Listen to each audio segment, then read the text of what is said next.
క్రైస్తవ సహవాసం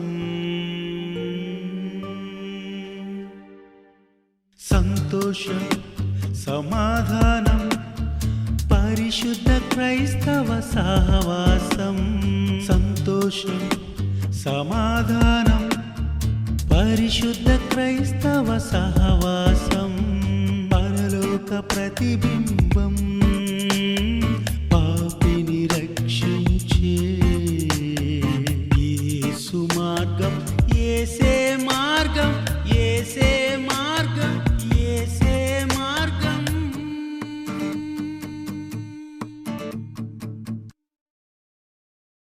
praise the Lord. యేసే మార్గం అనే కార్యక్రమానికి మరొకసారి మీ అందరికీ ప్రేమపూర్వకమైన ఆహ్వానాన్ని తెలియజేస్తా ఉన్నాం.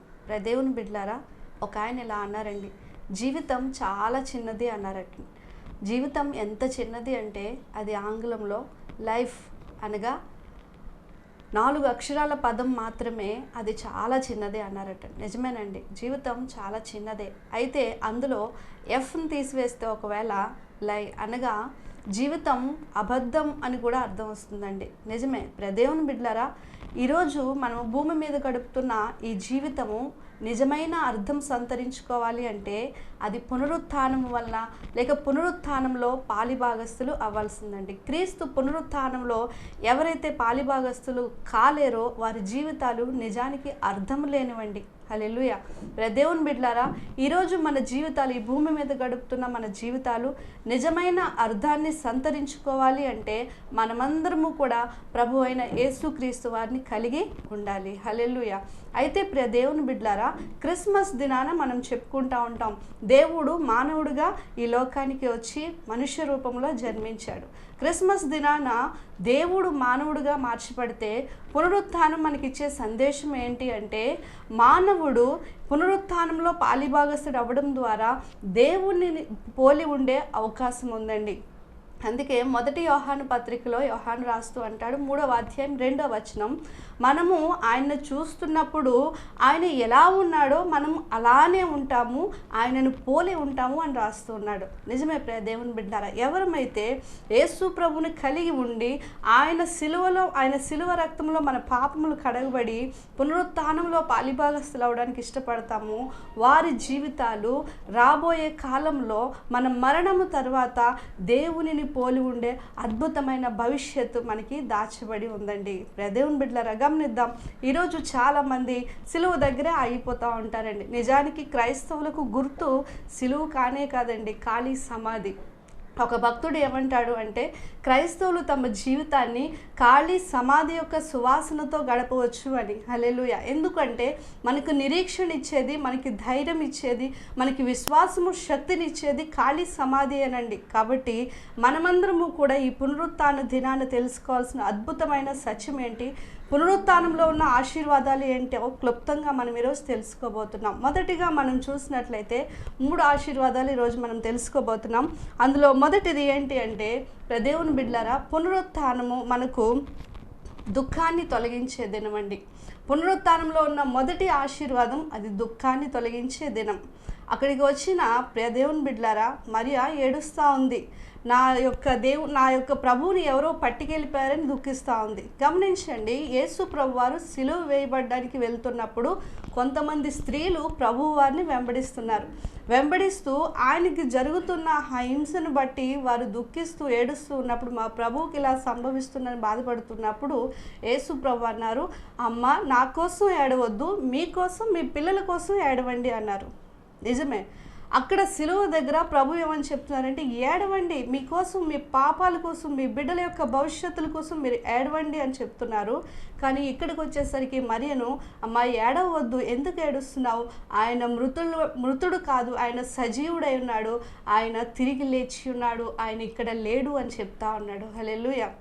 నిజమే దేవుని బిడ్డలారా, క్రైస్తవ జీవితం సిలువ దగ్గర అది పశ్చాత్తాపంతో ప్రారంభమవుతుందండి. అది మనము పాప నివారణ పొందటం కోసం అక్కడ దుఃఖముతో ప్రారంభమవుతుంది. చూడండి, బిడ్డలు పుట్టిన తర్వాత పిల్లలు ఏడవకపోతే వాళ్ళకి ఏదైనా జబ్బు ఉందంటారండి. డాక్టర్లు కొట్టి మరీ ఏడిపిస్తారు. అంటే వాళ్ళు ఏడిస్తేనే ఆరోగ్యంగా ఉన్నట్లు. అలాగే సిలువ దగ్గరకు వచ్చిన మనమందరము కూడా మన పాపాల కోసం పశ్చాత్తాపపడి దుఃఖపడాలి.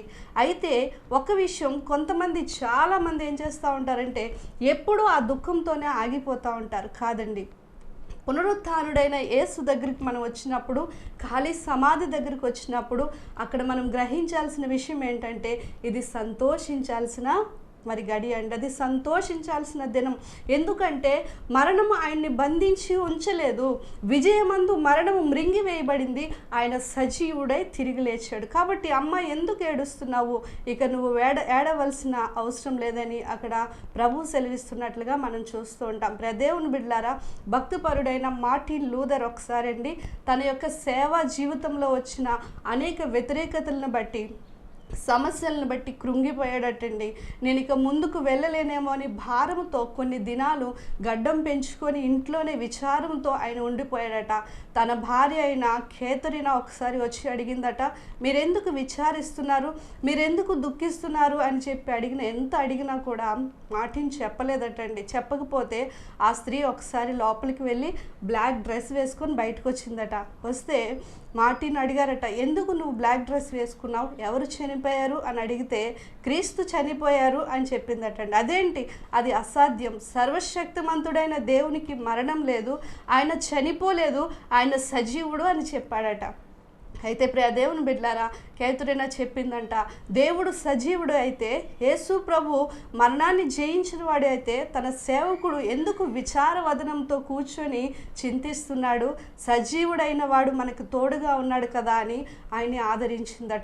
దేవుని బిడ్డలారా, చాలామందికి యేసు ప్రభు పునరుత్థానంలో ఉన్న శక్తి తెలియకండి ఉన్న పరిస్థితులను బట్టి కృంగిపోతూ బాధపడుతూ ఎంతో విచారవదనంతో ఎప్పుడు దుఃఖిస్తూ ఉంటారు. కాదండి, మనకి ఒక నిరీక్షణ ఉంది, మనకు ఒక సంతోషం ఉంది, మనకు ఒక జీవం ఉంది.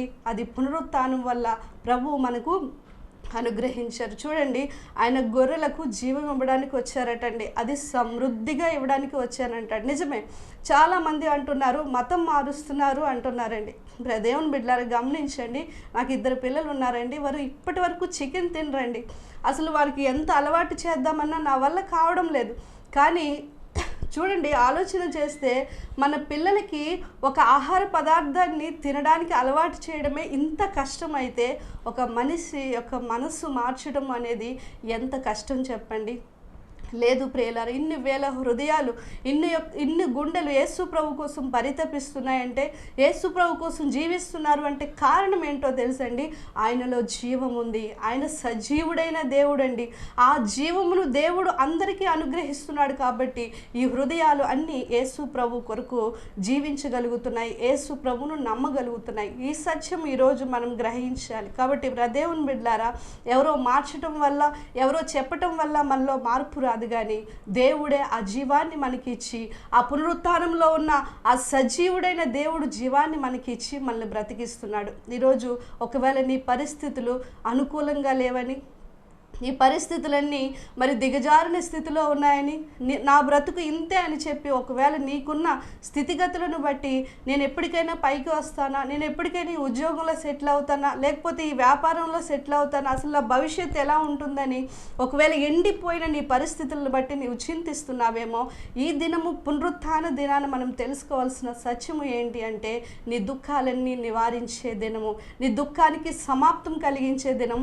సజీవుడైన యేసు నీ పరిస్థితులను, నిన్ను, నీ యొక్క బ్రతుకును చిగురింపచేసే శక్తి ఉందని గుర్తెరిగి ప్రతి విధమైన భారాన్ని విడిచిపెట్టి శక్తిని పొందుకుందాం. అది పునరుత్థానంలో ప్రభువు మనకు అనుగ్రహించిన గొప్ప కృప అండి. రెండవదిగా మనం చూసినట్లయితే దేవుని బిడ్డలారా, ఇది ధైర్యపరిచే దినం. గమనించండి, యేసు ప్రభువుని వెంబడించిన శిష్యులు ఎవరో గొప్పవారు కాదండి. వారు రాజరికపు హోదా కలిగిన వారు కాదు, జ్ఞానవంతులు కాదు. వారు పిరికివారు, చేపలు పట్టుకునేవారు, ఈ లోకంలో ఏ విధమైన యోగ్యత లేనివారండి. అలాంటి వారిని యేసు ప్రభు పిలుచుకొని తన కొరకు వెలిగించినప్పుడు, దేవుని బిడ్డలారు గమనించండి, సిలువ వేయబడినప్పుడు తన శిష్యులు కూడా యేసు ప్రభును విడిచిపెట్టి చెదిరిపోయారండి. కానీ ఒక అద్భుతమైన సత్యం ఏంటి అంటే, యేసు ప్రభు సజీవుడై తిరిగి లేచిన తర్వాత మళ్ళా వారంతా సమకూర్చబడ్డారు.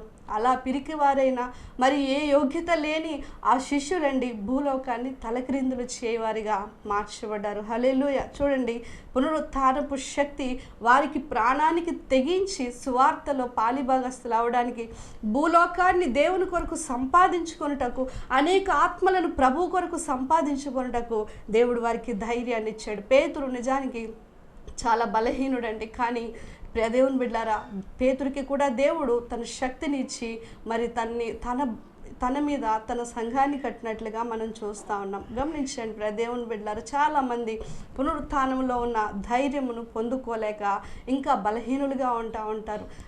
దేవుని బిడ్డలారా, అన్నిటికంటే ప్రాముఖ్యమైన విషయం ఏంటంటే, అసలు మనకి ధైర్యం ఎందుకు కావాలి అంటే అండి, దేని విషయంలో మనం ఎక్కువగా భయపడుతూ ఉంటామేమంటే, మనం చనిపోతే ఏమైపోతామో, నేను ఎప్పుడైనా చనిపోతానేమో అనే ఒక మరణ భయంతో మనుషులు బాధపడుతూ ఉంటారు. కానీ పునరుత్థానం మనకిచ్చే ఒక అద్భుతమైన సందేశం ఏంటి అంటే, మనము మరణించినను జీవించిన వారమండి.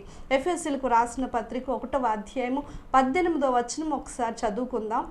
ఆయన క్రీస్తునందు వినియోగపరిచిన బలాతిశయమును బట్టి విశ్వసించు మన యందు ఆయన చూపుచున్న తన శక్తి యొక్క అపరిమితమైన మహత్యమెట్టిదో మీరు తెలుసుకొనవలెనని. దేవుని బిడ్లారా, యేసు ప్రభువును మృతుల్లో నుంచి లేపిన దేవుని యొక్క బలాతిశయము ఎట్టిదో విశ్వసించిన మీ ఎడల కూడా ఆ శక్తి యొక్క మహత్యమును మీరు తెలుసుకోవాలని నేను కోరుచున్నాను అంటాడు పౌలు.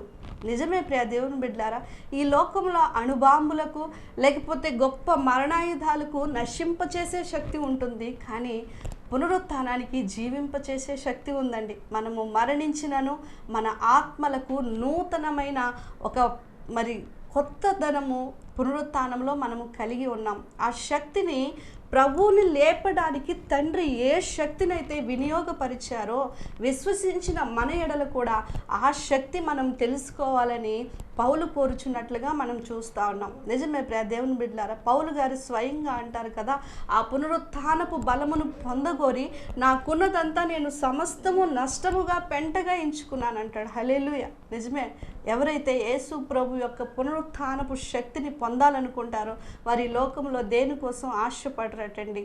దేవుని బిడ్డలారా, ఒకసారి ఒక అబ్బాయి అండి మరి ఒక గాలిపటాన్ని ఎగరేస్తూ ఉన్నాడంట. అక్కడికి వచ్చిన ఒక సంకుచిత స్వభావం కలిగిన ఒక పెద్ద మనిషి అన్నాడంట, ఏంటి దారం పట్టుకొని కూర్చున్నావు అన్నాడంట. దారం పట్టుకొని నేను కూర్చోలేదండి, గాలిపటం ఎగరేస్తున్నాను అన్నాడట. అయితే అతను అన్నాడటండి, గాలిపటం ఏది నాకు కనిపించట్లేదు అంటే ఈ బాబు అన్నాడంట, గాలిపటము దూరాన ఉంది కానీ దాని యొక్క మరి ఆ యొక్క బలాన్ని, అది లాగుతున్న బలాన్ని నేను ఎరిగి ఉన్నాను అని చెప్పాడట. నిజమే దేవుని బిడ్డలారా, యేసు ప్రభు వారు సిలువలో మరణించి సమాధి చేయబడి తిరిగి లేచిన పునరుత్థాన బలమును మనం ఎరుగుదుమండి. ఆ బలమును పొందుకోవడానికి ఈ లోకంలో దేన్నైనా విడిచిపెట్టుకోవడానికి మనం ఇష్టపడాలి. ఎంత గొప్ప శుభవార్త చూడండి, ఆలోచన చేయండి. కాబట్టి దేవుని బిడ్డలారా, ఆ పునరుత్థాన బలము ఎవరైతే పొందుకుంటారో వారిలో ధైర్యం ఉంటుందండి. తమ పరిస్థితులను రేపన్న దినాన్ని ఎదుర్కోవడానికి కావలసిన శక్తి దేవుడు మనకు అనుగ్రహిస్తాడు. నిజమే, దేవుని కొరకు వాడబడేవారు గొప్పవారు మాత్రమే కాదండి, పిరికి వారిని దేవుడు ఏ యోగ్యత లేని వారిని ధైర్యపరిచి వాడుకుంటానని తన మాట ఇచ్చారు. నిజంగా లోకంలో ఉన్న గొప్ప వారిని సిగ్గుపరచడానికి ఏ యోగ్యత లేని బలహీనులైన వారిని దేవుడు ఎన్నుకుంటానన్నాడు. నిజమే, అది ఆయన యొక్క పునరుత్థానపు బలములో ఉన్న ధైర్యం అండి, ఆ పునరుత్థానపు శక్తిలో ఉన్న ధైర్యం. కాబట్టి ఈ దినాన, ఈ శుభ సంతోషకరమైన దినాన మనం తెలుసుకోవాల్సింది ఏంటంటే, దేవుడు భవిష్యత్తును ఎదుర్కోవడానికి, దేవుని పని చేయడానికి, దేవుని రాజ్య సువార్తను ప్రకటించడానికి, మన పరిస్థితులను ఎదుర్కోవడానికి కావలసిన శక్తిని పునరుత్థాన దినాన మనకి ప్రకటించి ఉన్నాడు. కాబట్టి పౌలు అంటున్నాడు, ఆ బలము, ఆ శక్తి మీరు కూడా పొందుకోవాలని నేను ఆశపడతా ఉన్నాను. దేవుని బిడ్డలారా, మూడవదిగా మనం చూసినట్లయితే ఈ యొక్క పునరుత్థాన దినము గొప్ప నిరీక్షణ ఇచ్చే దినమండి. మొదటిది మనకి దుఃఖాన్ని నివారించే దినము, రెండోది ధైర్యపరిచే దినము, నిరీక్షణ ఇచ్చే గొప్ప దినము. చూద్దాం ఒకసారి మనం తెస్సలోనికైలకు రాసిన పత్రిక 4వ అధ్యాయం 13వ వచనం ఒకసారి చూసినట్లయితే, సహోదరులారా, నిరీక్షణ లేని ఇతరుల వలె మీరు దుఃఖపడకుండు నిమిత్తము నిద్రించుచున్న వారిని గూర్చి మీకు తెలియకుండుట మాకిష్టము లేదు. యేసు మృతి పొంది తిరిగి లేచినని మనము నమ్మిన ఎడల అదే ప్రకారము యేసునందు నిద్రించిన వారిని దేవుడు ఆయనతో కూడా వెంటబెట్టుకొని వచ్చును. హల్లెలూయా. సహోదరులారా, నిరీక్షణ లేని ఇతరుల వరే మీరు దుఃఖపడడానికి నాకు ఇష్టం లేదు. మీకు ఒక సత్యం చెప్పాలనుకుంటున్నాను. అదేంటి అంటే, లోకమంతా నిరీక్షణ లేకుండా వారు నశించిపోతున్నారు. మనకు మాత్రము ప్రభువైన యేసుక్రీస్తు వారి మరణం ద్వారా ఆయన మనలను కూడా ఆయనతో సజీవుడిగా లేపుతారు అనే సత్యాన్ని ఈరోజు మనం తెలుసుకోవాలి. చాలామంది నిజంగా దేవుని బిడ్డలారా, మరణించిన వారి దగ్గరికి వెళ్ళి లేదా మరణ వార్త వింటూ ఉంటే ఈవెన్ ప్రభువుని నమ్ముకున్న మనం కూడా ఏమంటాం, అయ్యో చనిపోయారా, ఎలా చనిపోయారంటాం. నిజానికి మనము లేక దేవుని బిడ్డలము మనుషులు చనిపోయినప్పుడు ఏడవాల్సిన అవసరం లేదండి. అది మనకి శుభ గడియ. లోకానికి మరణ దినం అనేది అశుభం. కొంతమంది మరణ వార్త ఎత్తుతేనే, లేకపోతే ఎక్కడైనా మనిషి చనిపోతేనే మాకు అపరిశుభ్రత వచ్చేస్తుంది, లేకపోతే మాకు అశుభం వచ్చేస్తుందని లోకం భయపడుతుంది మరణ దినాన్ని గురించి. కానీ మనం అలాంటి వారం కాదు, ఇతరులు అలాంటి వారం కాదు. ఆ మరణ దినాన్ని బట్టి మనం సంతోషించాలి అని ఇక్కడ పౌలు గారు చెప్తా ఉన్నారు. నిజమే, ఎవరైనా చనిపోతే మనం ఆశ్చర్యపోతాం. నిజానికి చనిపోతే ఆశ్చర్యపోవాల్సిన అవసరం లేదండి, ఎందుకంటే ఏదో ఒక రోజున మనం చనిపోవాలి. కానీ దేవుని బిడ్డలారా, బ్రతికి ఉంటే ఆశ్చర్యపోవాలి, ఎందుకంటే మనం ప్రతిరోజు బ్రతికేది ప్రభు వారి కృప వలన మాత్రమే. కాబట్టి మరణము మన జీవితాల్లో ఒక శుభప్రదమైన గడియ, ఒక సంతోషకరమైన వార్త అవ్వాలి అంటే మనం ఏం చేయాలి అంటే, ప్రభు అయిన యేసుక్రీస్తు వారి పునరుత్థాన బలాన్ని, పునరుత్థానంలో ఉన్న శక్తిని, నిరీక్షణ మనము కలిగి ఉండాలి. కాబట్టి ఇతరుల వలె మనం దుఃఖపడవలసిన అవసరము లేదండి. ఈ యొక్క మరి నిరీక్షణ మనకి ఏమిస్తుంది అంటే, పౌలు గారు చెప్తా ఉంటారు, కొరింథీయులకు రాసిన పత్రిక 15వ అధ్యాయం 1 కొరింథీ 15 మొదటి నుంచి మనం చూసుకున్నట్లయితే చక్కని సందేశాన్ని మనకు అక్కడ ఆయన ఇస్తూ ఉన్నాడండి. నిజమే, క్రీస్తు లేపబడకపోతే మీ విశ్వాసము వ్యర్థమే, మా ప్రకటన వ్యర్థమే అంటారు. నిజమే, మన భక్తి జీవితం, ఎన్ని ప్రార్థనలు, ఇన్ని సువార్తలు, ఇంత ప్రయాస ఎందుకు అంటే మనమందరము ఆఖరికి పునరుత్థానంలో పాలిభాగస్తులు అవ్వాలి అని.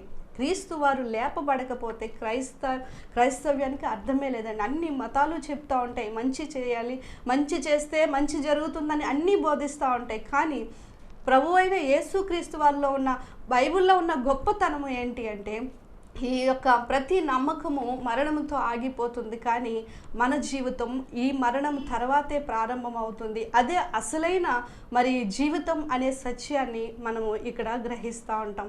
దేవుని బిడ్డల, నిజమే, లోకంలో మన శరీరాలు చూస్తూ ఉంటే చాలా అల్పమైనవిగా కనిపిస్తూ ఉండండి. ఇవాళ రేపు ప్రతి ఒక్కరు కూడా నాకు ఆ నొప్పి, ఈ నొప్పి, ఆ అనారోగ్యం, ఈ అనారోగ్యం, ఇప్పుడు జబ్బులు పెరిగిపోతూ ఉంటున్నాయండి.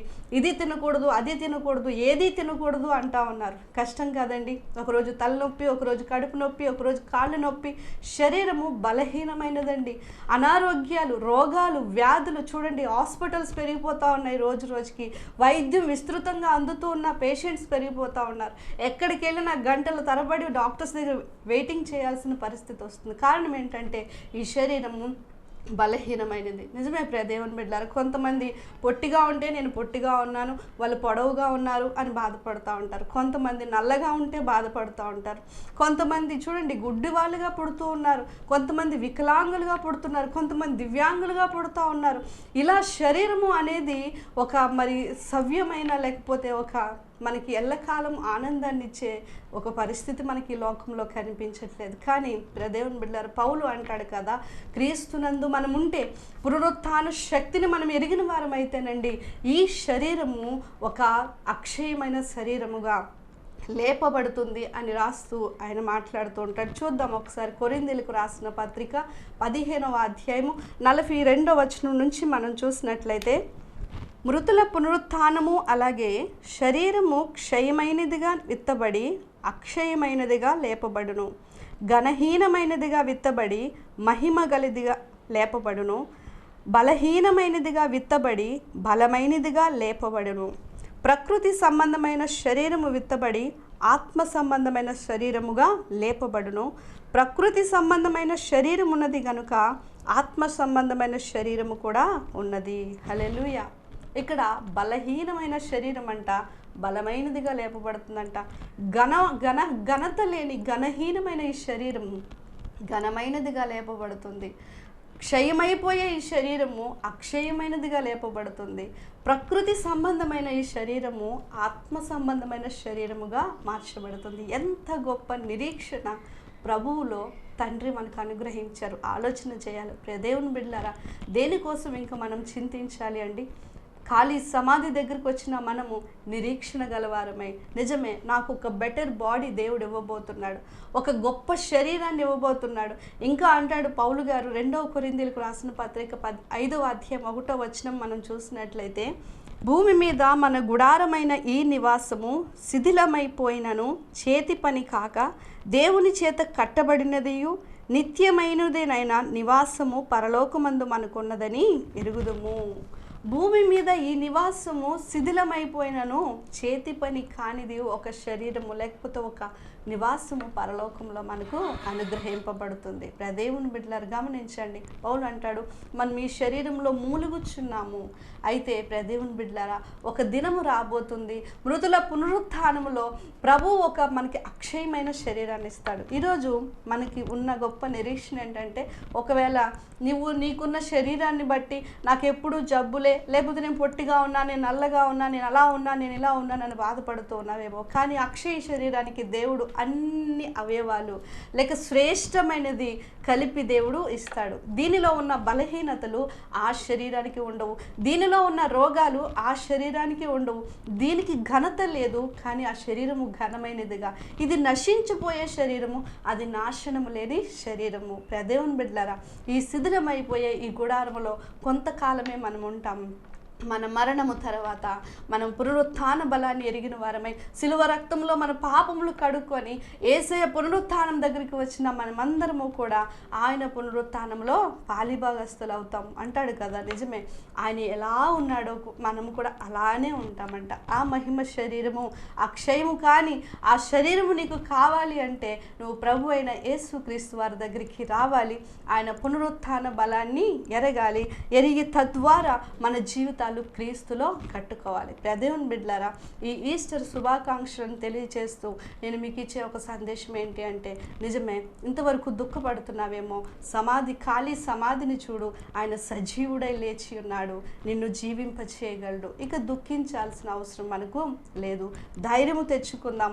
ఈ లోకంలో మనం పిరికివారమైనా కూడా పునరుత్థానపు శక్తి మనకి బలాన్ని ఇచ్చి ముందుకు నడిపిస్తుంది. మూడవదిగా మనం చూస్తే గొప్ప నిరీక్షణ మనము కలిగి ఉన్నాం. దేవుని బిడ్డలారా, గమనించండి, సాతాను ఎంత తెలివైందంటే, ఇంత బలమైన ఇంత బలీయమైన కార్యక్రమాన్ని యేసు ప్రభు వారు చేశారు. నిజమే, సిలువ మరణము అనేది ప్రమాదవశాత్తు జరిగినది కాదండి. ఆయన లేపబడుటకే సిలువ వేయబడి ఉన్నాడు. ఇది తెలిసిన సాతాను ఏం చేసిందంటే, యేసు ప్రభు తిరిగి లేచాడని తెలిసి అక్కడ ఒక కుట్ర పన్నింది అండి. మత్తయి సువార్త 28వ అధ్యాయం 11వ వచనం మనం చూస్తే, యేసు ప్రభు వారు సమాధికి కావలి ఉన్న కొందరు ఏం చేశారంటే, ఆ ప్రధాన యాజకుల దగ్గరికి వెళ్ళి యేసు ప్రభు తిరిగి లేచారు అని చెప్పినప్పుడు సాతాను ఏం చేస్తుందో తెలుసండి.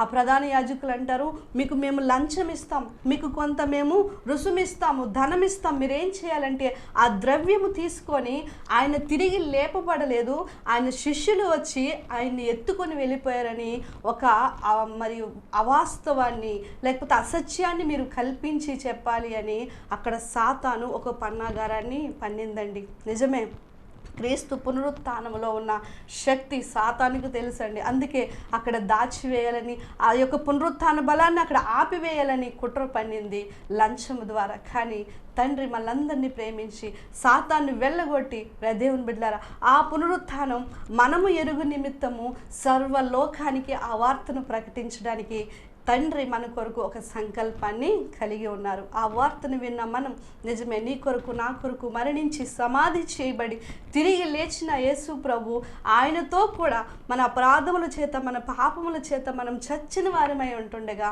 క్రీస్తుతో కూడా మనలను ఆయన బ్రతికించెను. హల్లెలూయా. కాబట్టి మనం క్రైస్తవులుగా ఉంటూ దుఃఖిస్తూ బాధపడుతూ మన పరిస్థితులను బట్టి చింతాక్రాంతులే ఏదో కోల్పోయామని మనం అధైర్యపడకుండా మనకున్న నిరీక్షణను బట్టి ముందుకు వెళ్దాం.